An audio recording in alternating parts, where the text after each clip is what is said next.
Once again, a great greetings to you all students. We are here to discuss the rest of the part of kingdom fungi. That is, we are going to discuss the various classes of kingdom fungi, right? In previous lecture, we have already discussed the habitat, mode of reproduction, mode of nutrition, cell structure, body structure of fungus kingdom. But in this lecture, we are going to discuss 4 classes of fungus, that is Phycomycetes, Ascomycetes, Basidiomycetes and Deuteromycetes according to your NCERT, right? In NCERT, the first class is given, which is Phycomycetes. Phyco word represent algae. This word represents algae, but this is not algae, but the mycetes represents fungi, right? The fungi, which is little bit similar to the algae, is and also previously placed in algal group, is termed here Phycomycetes, which is the first class of fungal kingdom, right? Members of Phycomycetes are found in aquatic habitat and on decaying wood in moist and damp places. तो moist and damp places मतलब गीला और नमी भरे हुए जगह पे ये फंगस पाए जाते हैं और in as an obligate parasite on plants, ये ऑब्लिगेट पैरासाइट भी होते हैं प्लांट किंगडम पे. बहुत सारे फाइकोमाइसिटीज ऑब्लिगेट पैरासाइट भी हैं प्लांट्स के. The mycelium is septate and coenocytic. इनका जो माइसेलियम होता है वो एसेप्टेट है एंड सिनोसाइटिक है. एसेप्टेट माइसेलियम के बारे में हमने पहले भी देखा है कि वो इस तरह का माइसेलियम होगा जिसमें बहुत सारे न्यूक्लियस होंगे, ऑलरेडी प्रेजेंट होंगे, यानी कि न्यूक्लियस के बीच में किसी भी तरह का कोई सेपरेशन वॉल नहीं होगा. तो इस तरह के फंगस के हाइफा को या माइसेलियम को कहा जाता है student coenocytic fungi, right? That is Phycomycetes. This Phycomycetes belongs to aseptate sinusitic group of fungus, right? This fungus is mostly found in damp and moist places, but also as an obligate parasite of plant kingdom, right? Asexual reproduction takes place by spores are endogenously produced in sporangium, यानी कि इनका जो asexual reproduction takes place by zoospores.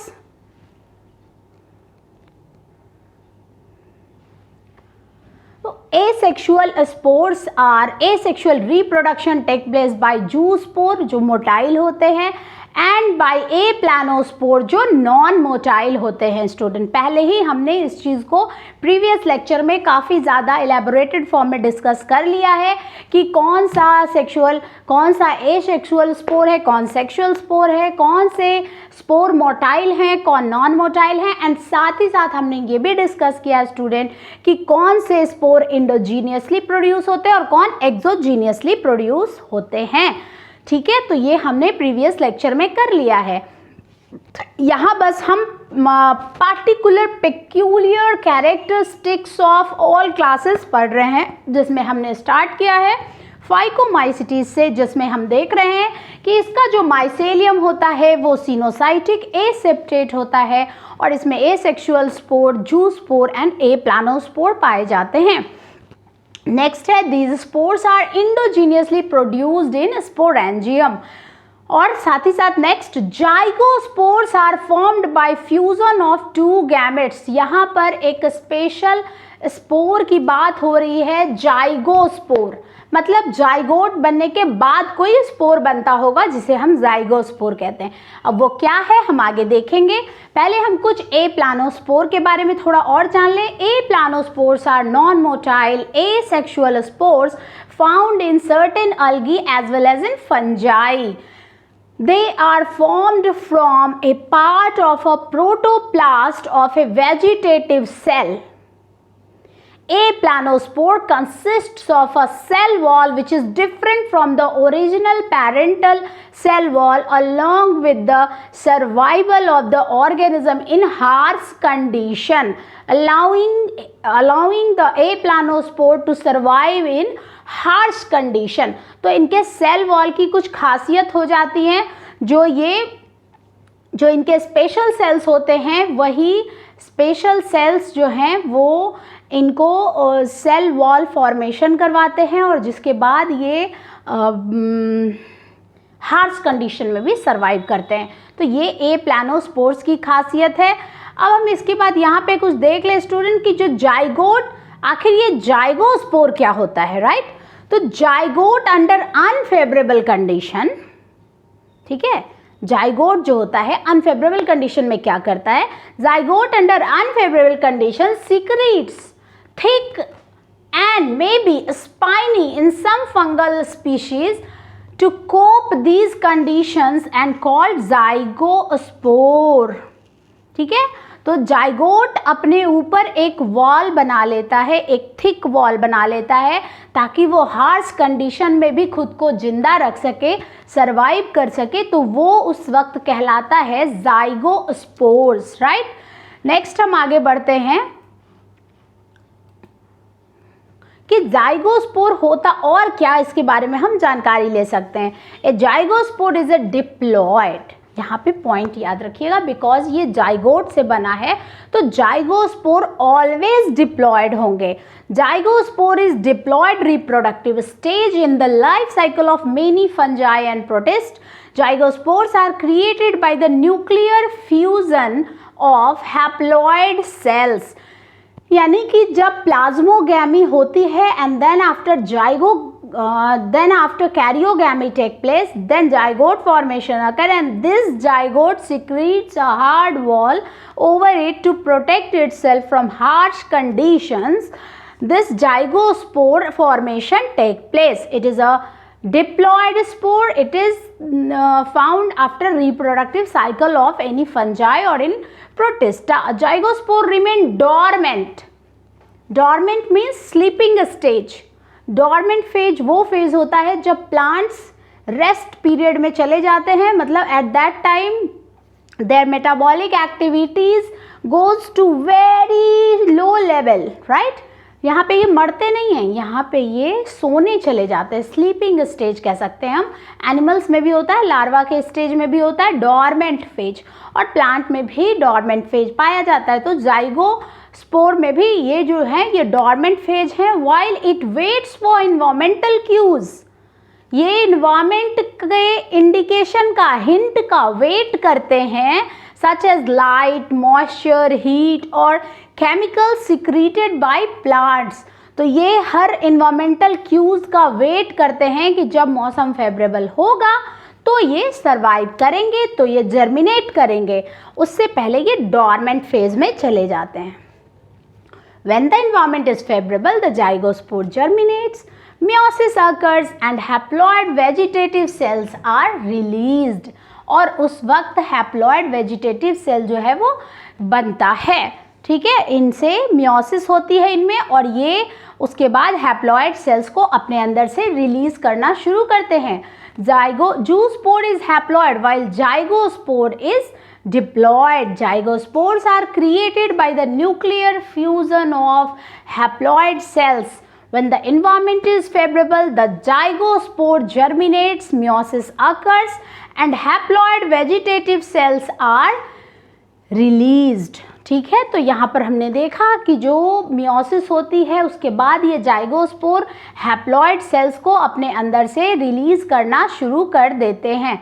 तो यहाँ पे हम ये जान गए कि किस तरह से जाइगोस्पोर और जूस्पोर में क्या डिफरेंसेस होता है. स्टूडेंट, यहाँ पे हमने हर बात को बारीकी से देखा. एक बार हम फिर रिवाइज करते हैं.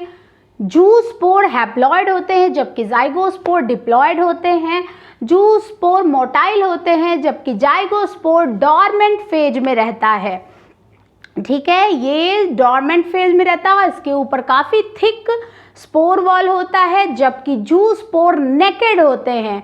जाइगोस्पोर डार्क होते हैं जबकि ये जूस्पोर जो है वो हैलाइन होता है। दे आर जूस्पोर और जाइगोस्पोर में एक और मेजर डिफरेंस है कि जाइगोस्पोर नॉन मोटाइल होता है जबकि जूस्पोर मोटाइल होता है और काफ़ी टाइप का इनमें फ्लैजला होता है।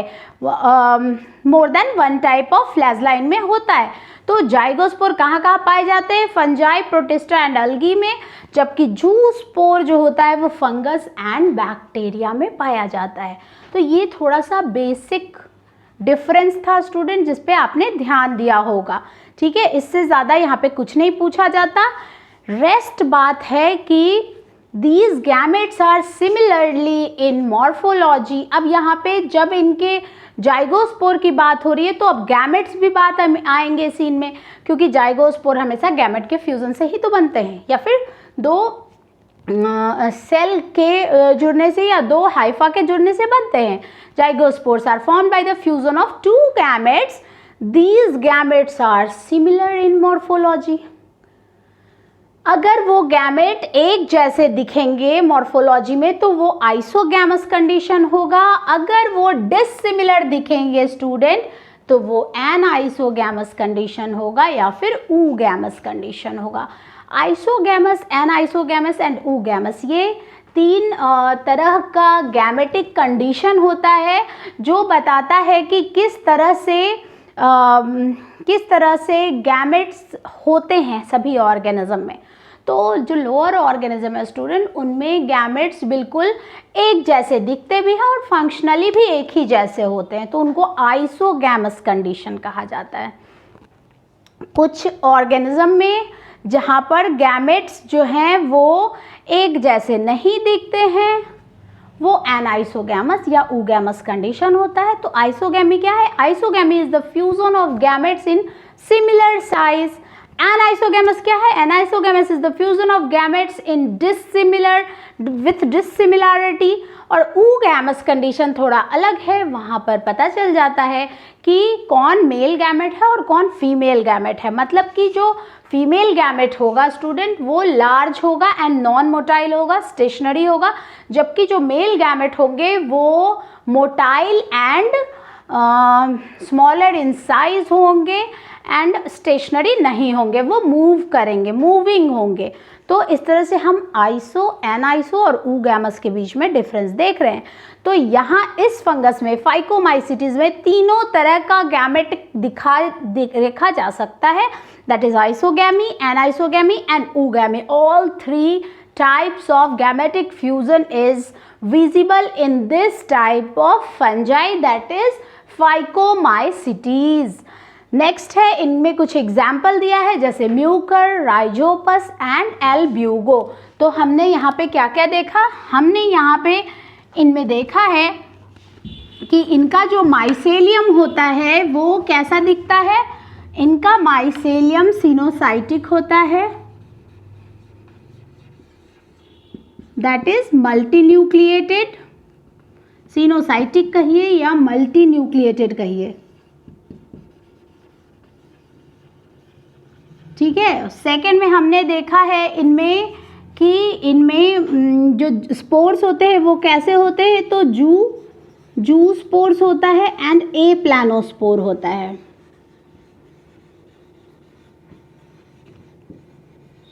इसके अलावा इनमें जाइगोस्पोर कंडीशन भी होता है, जाइगोस्पोर फॉर्मेशन भी होता है, और एनाइसोगैमी,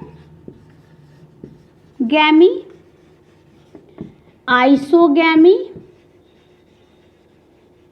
एंड ऊगैमी, तीनों तरह का इनमें सेक्सुअल रिप्रोडक्शन का मोड दिखता है। इनके जो मेंबर्स हैं वो है म्यूकर, वो है एल्ब्यूगो एंड वो है Rhizopus.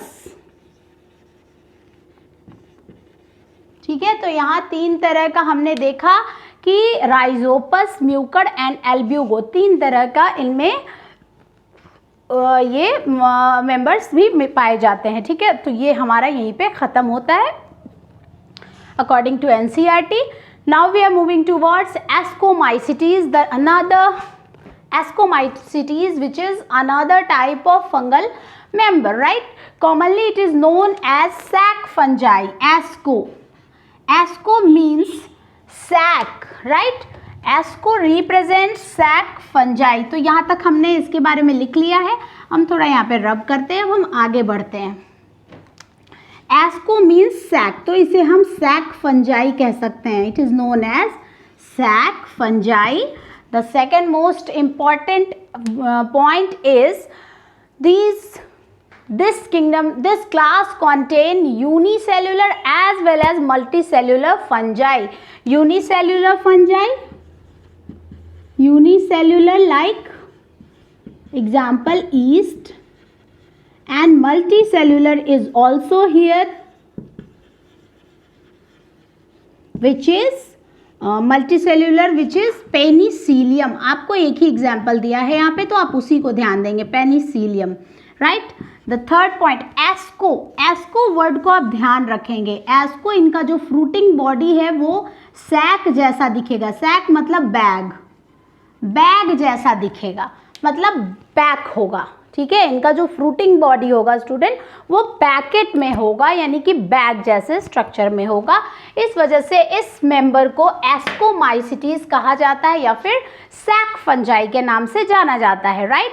Next, they are saprophytic decomposers, parasitic और कॉप्रोफाइलस, यानी कि इनमें मोड ऑफ न्यूट्रिशन जो होगा वो कैसा कैसा होगा। तो ये सैप्रोफाइटिक तो होंगे ही, साथ ही साथ ये कॉप्रोफाइलस भी होंगे, ये डिकम्पोजर भी हैं, एंड ये पैरासाइटिक भी हैं। बहुत वैरायटी है इस फंगस क्लास में, काफ़ी ज़्यादा वैरायटी हमें देखने को मिल रही है।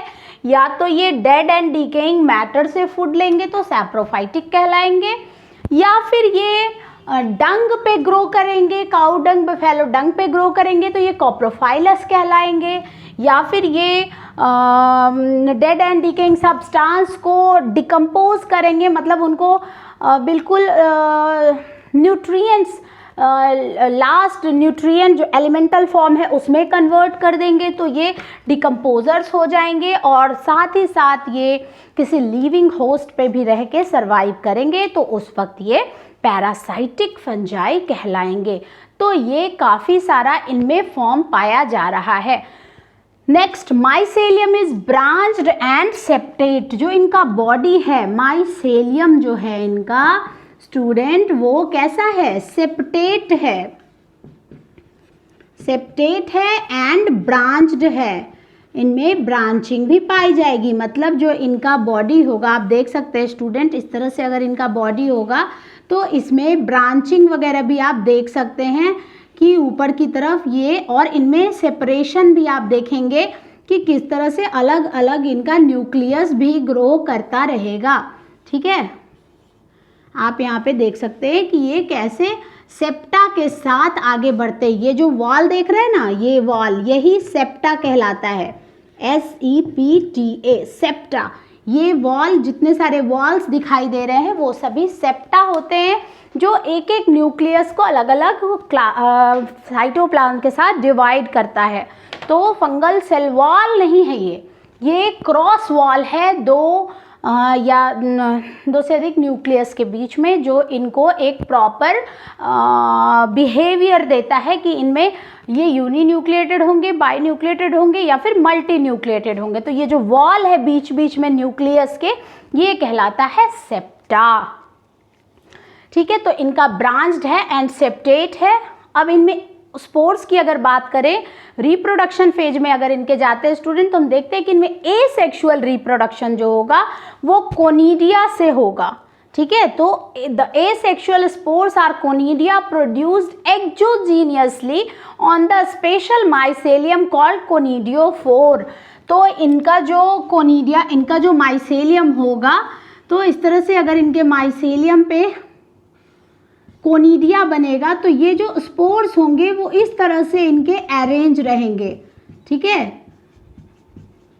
आप देख सकते हैं एक्सोजीनियसली इनका कोनिडिया स्पोर्स जो है वो इनका सेट रहता है कोनिडिया। और ये जो स्ट्रक्चर देख रहे हैं आप, इनका फ्रूटिंग बॉडी, ये कहलाता है कोनिडियो 4, ठीक है। और ये यहाँ पे इनका न्यूक्लियस है जो इनको बता रहा है कि ये ब्रांच्ड एंड सेप्टेट हैं। तो इनके फ्रूटिंग बॉडी को कोनिडियोफोर और इसमें प्रेजेंट स्पोर्स को कोनिडिया कहा जाता है। और जो इनका माइसेलियम है स्टूडेंट वो सेप्टेट एंड ब्रांच्ड होगा, right. Next we are moving towards another point. Conidia on germination produces mycelium. जैसे ही ये कोनिडिया यहाँ से गिरता है, स्प्रेड होता है all over, they start germinating when they find proper environmental conditions, that is moisture and soil. They start germinating to form new mycelial body, right. Next we are moving towards another point, that is sexual reproduction in ascomycetes. Sexual spores are called ascospores, right. Ascospore को यहाँ पे sexual reproduction का spore कहा जाएगा, which are produced endogenously in a sac like structure. अगर इसी पर हम देखें तो ये इस तरह से सैक जैसा स्ट्रक्चर होगा जिसके अंदर इनके स्पोर्स बनेंगे और ये सैक लाइक स्ट्रक्चर कहलाएगा एस्कस, और इसके अंदर जो स्पोर्स हैं ये कहलाएंगे एस्कोस्पोर्स। तो पॉइंट क्या है कि एस्कोस्पोर इंडोजिनस होते हैं या exogenous? Yes, absolutely they are endogenous, यानी कि बैग के अंदर हैं। बट कोनिडिया आर एक्सोजिनस, यहाँ कोई बैग नहीं है, ये सीधे फैला हुआ है स्टूडेंट। तो ये एक्सोजीनस हो गया और एस्कोस्पोर जो हो गए वो इंडोजीनियसली हो गए, ठीक है। These asci are arranged in different types of fruiting bodies called ascocarp. अब इनका जो fruiting body है जिस पर ये asci डेवलप कर गए हैं, ये इस तरह का asci डेवलप कर रहा है, तो इसको कहते हैं, इस पूरे fruiting body को कहते हैं स्टूडेंट ascocarp, ठीक है। तो ये ascocarp हो जाएगा जिसका हम लोग डायग्राम देख सकते हैं। और इस तरह से ये एस्कोमाइसिटीज काफ़ी इम्पॉर्टेंट रोल प्ले करते हैं किस चीज़ में? तो ये इम्पॉर्टेंट रोल प्ले करते हैं डिकम्पोजर का। हम इसे इस वर्ड को इग्नोर नहीं कर सकते। लेट अस सपोज कि अगर डिकम्पोजर ना हो पूरे वर्ल्ड में तो क्या होगा? बहुत ज़्यादा कचरा भर जाएगा पूरी दुनिया में। They are the true we can say that true cleaning agent of the environment. They clean our environment and again enrich our soil with nutrients, right? By decomposing dead and decaying matters, they break large complex macromolecules into simple smaller molecules which again availed by other organisms for their survival, right? Next, these asci are arranged in different types of fruiting bodies called ascocarp. इनके fruiting body को ascocarp कहा जाता है, ascophore कहा जाता है, ascospore उसके अंदर रहते हैं, ठीक है। नेक्स्ट एग्जाम्पल के बारे में अगर हम देखें तो इनमें एस्कोमाइसिटीज में काफ़ी ज़्यादा एग्जाम्पल हम देखने को मिलेगा हमें, जैसे कि एस्परजिलस, क्लैबिसेप्स एंड न्यूरोस्पोरा। इसके अलावा मॉरेल्स एंड बफेल्स भी यहाँ मिलेंगे जो आपके एनसीईआरटी में मेंशन्ड है, वो आप देख लीजिएगा।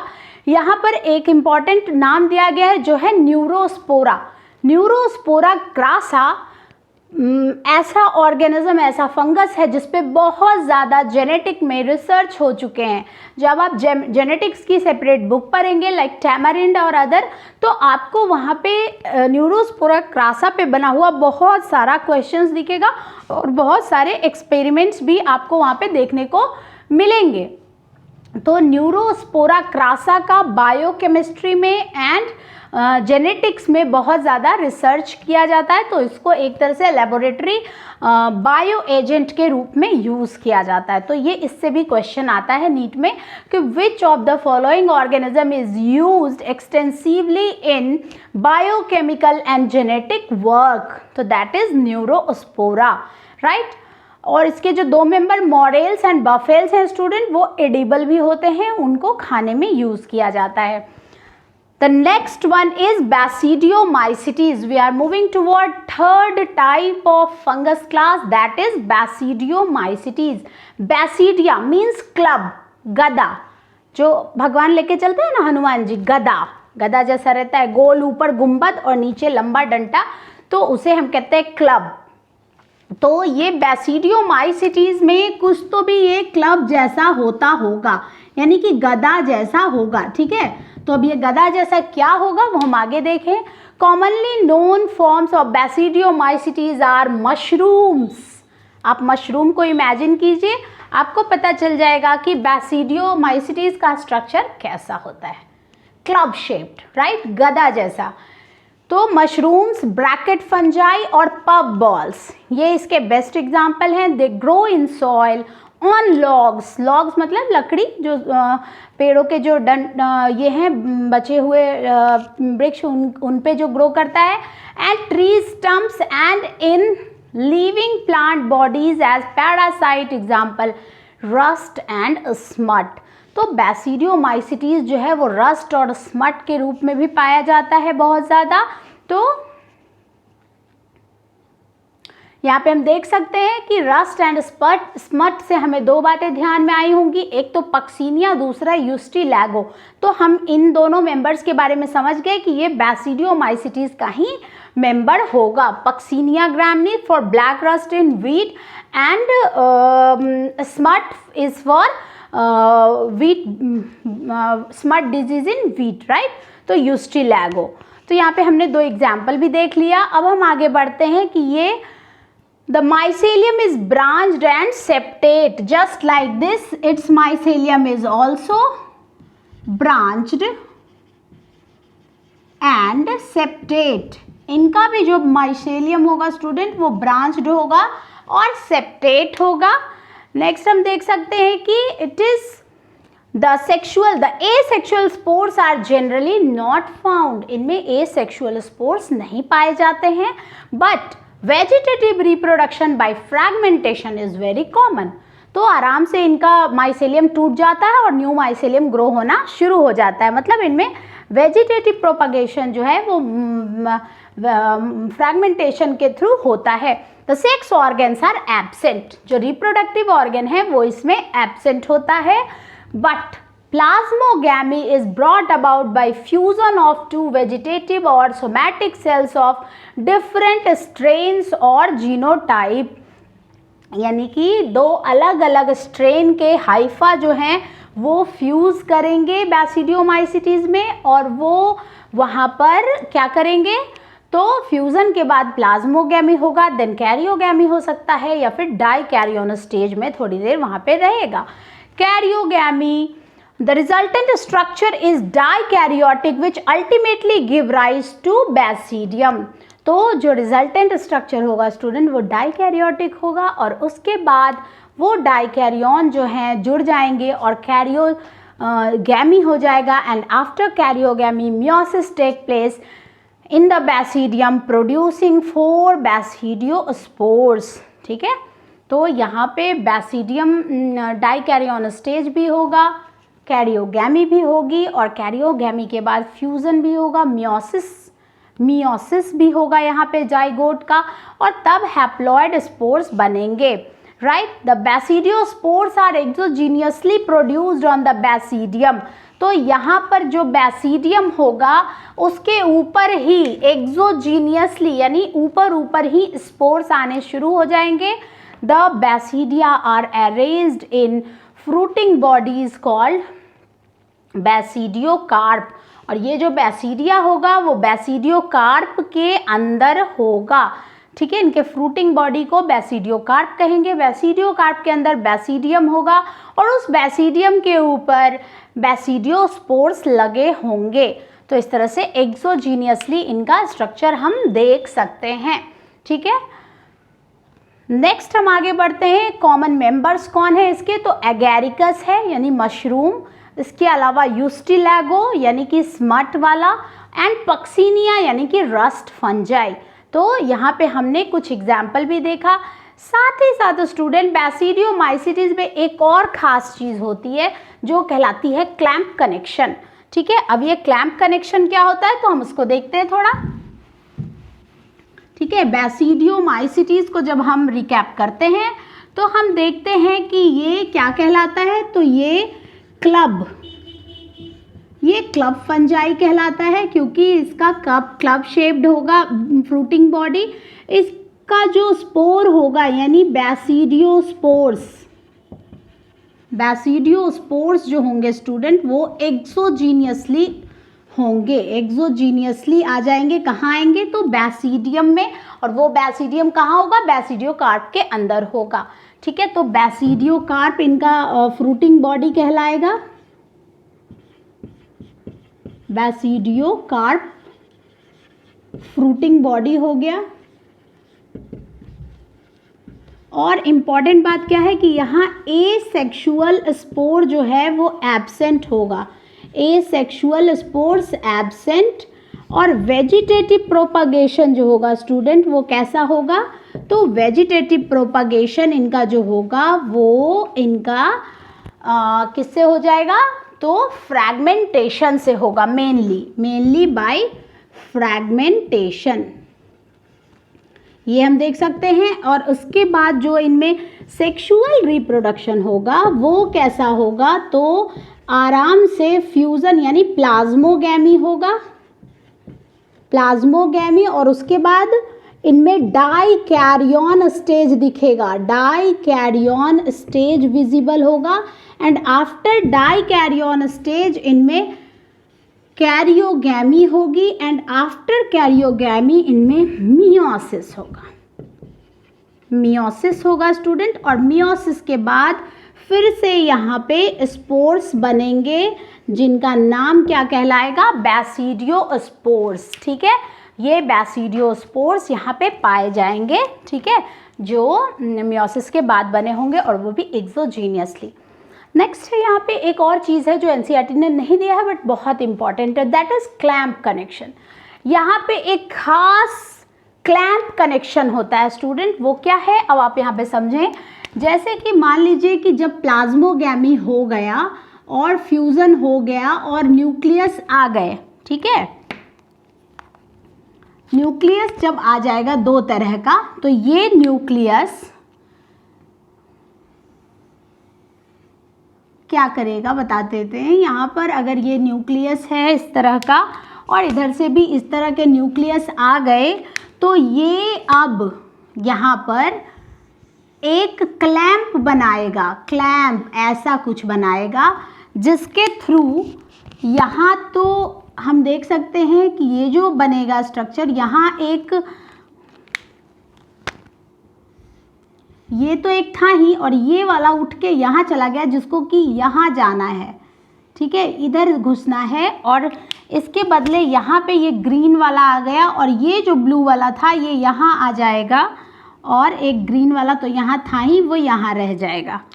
ठीक है, तो हम देख सकते हैं यहाँ पे कैसे ये अपना जगह चेंज कर लेता है क्लैंप कनेक्शन करके। ठीक है, तो क्लैंप कनेक्शन क्या है, in the basidiomycetes clamp connection two forming cells of a dikaryotic hypha join laterally ensure that each cell contains two dissimilar nuclei। तो अब यहाँ पे जो सेपरेट होगा वॉल, तो यहाँ पे ये क्लैंप कनेक्शन की वजह से हम देख सकते हैं कि यहाँ ये और यहाँ भी ये और ये, यानी कि ये जेनेटिक वेरिएशन क्रिएट करने के लिए क्लैंप कनेक्शन का यूज़ करते हैं। ये बैसिडियोमाइसिटीज की खास प्रॉपर्टी होती है स्टूडेंट, जिसे हम ध्यान रखेंगे। क्लैंप कनेक्शन इन्हीं में होता है और इसी स्ट्रक्चर को कहते हैं clamp connection. Clamp connection point को आप याद रखिए। जेनेटिक वेरिएशन के लिए फंगस अपने अंदर ये प्रोसेस करते हैं और जिसकी वजह से एक तरह का न्यूक्लियस एक तरफ से हट के दूसरे तरफ चला जाता है, जहाँ पर न्यूक्लियस जो है वो अलग अलग स्ट्रेन के आ जाते हैं एक दूसरे के आसपास, और जिसके बाद यहाँ पर हम देख सकते हैं कि जेनेटिक डाइवर्सिटी क्रिएट होती है। Again, the last topic is that is deuteromycetes. We are here to discuss last type of fungus, last class of fungi, that is Deuteromycetes. This group, this class is the collection of imperfect fungi, that is the fungi in which sexual phase, sexual reproduction mode is not yet discovered, right? अभी तक इनमें sexual reproduction का mode discover नहीं हुआ है student, जिसकी वजह से इनको फंजाई इम्परफेक्टी या फिर इम्परफेक्ट फंजाई के नाम से जाना जाता है और इनको एक separate class that is deuteromycetes में रख दिया गया है। इस ग्रुप में जो मेंबर्स होंगे वो या तो एस्कोमाइसिटीज हो सकते हैं या बैसिडियो या फिर वो फाइकोमाइसिटीज भी हो सकते हैं, लेकिन अभी तक उनमें सेक्सुअल रिप्रोडक्शन डिस्कवर नहीं हुआ है, जिसकी वजह से पता नहीं चल पाता है कि ये कौन से ग्रुप के मेंबर हैं। इस वजह से इनको एक ही क्लास में दैट इज ड्यूटेरोमाइसिटीज क्लास में अभी तक रखा गया है। तो commonly known as imperfect fungi because only the asexual और vegetative phases of these fungi are known. तो यहाँ पर अभी तक सिर्फ इनके वेजिटेटिव फेज के बारे में ही पता है, सेक्सुअल रिप्रोडक्शन मोड के बारे में नहीं पता है, जिसकी वजह से इस ग्रुप के मेंबर्स को इनके सेक्सुअल रिप्रोडक्शन के एब्सेंसी के बेसिस पे ड्यूटेरोमाइसिटीज में रखा गया है। When the sexual forms of these fungi were discovered, they were moved into classes they rightly belong to. अब जब इनके सेक्सुअल रिप्रोडक्शन के मोड को खोज लिया जाएगा कि किस तरह का इनका सेक्सुअल रिप्रोडक्शन है, प्लाज्मोगैमी है कि नहीं, कैरियोगैमी है कि नहीं, डाइकैरियन फेज है या नहीं, मियोसिस होता है कि नहीं, तो उस बेसिस पर इनको अगेन अलग अलग क्लासेस में डाल दिया जाएगा। It is also possible that the asexual and vegetative stage have been given one name and placed under Deuteromycetes and the sexual stage another and placed under another class.